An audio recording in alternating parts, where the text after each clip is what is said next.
माण्हूअ जे अंदर जो क्रोध माण्हूअ खे धिके धिके धिके वञी अहिड़ी खॾ में उछलाईंदो आहे जितां हुन जे निकिरण जूं समूरियूं वाटूं बंदि थी वेंदियूं आहिनि। पोइ इंसान सोचींदो त ही मूं छा कयो, पर उन वक़्तु तमामु घणी देर थी वेंदी आहे ऐं मौत ज़िंदगीअ जी डोर खे पकड़े पंहिंजनि हथनि में झले वठंदो आहे। काश ईअं न थिए हा मुझेरी।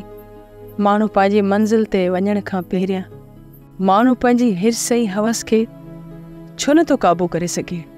भाई सभ खां पहिरियां ज़िद जो घोड़ो बेलगाम बणिजी वेंदो आहे ऐं हू अकुल जे तंदुनि खे ई टोड़े छॾींदो आहे। हाणे तूं ई ॿुधा भाई,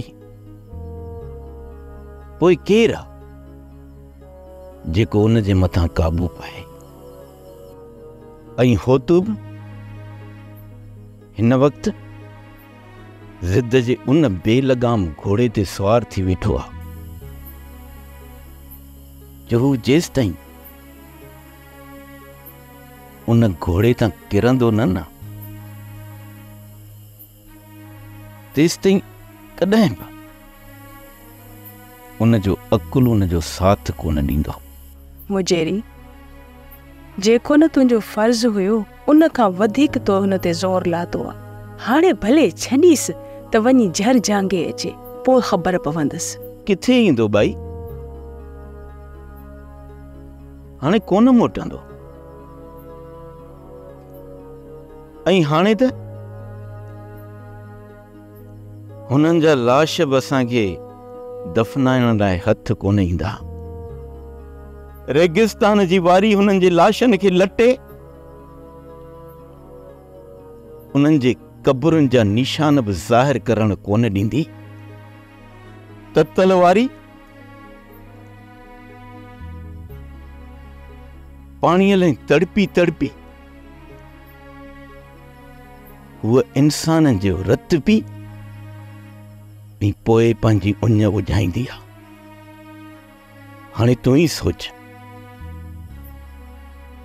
त इहो ऋण जो राकास उन्हनि खे उतां ज़िंदा मोटण कीअं ॾींदो?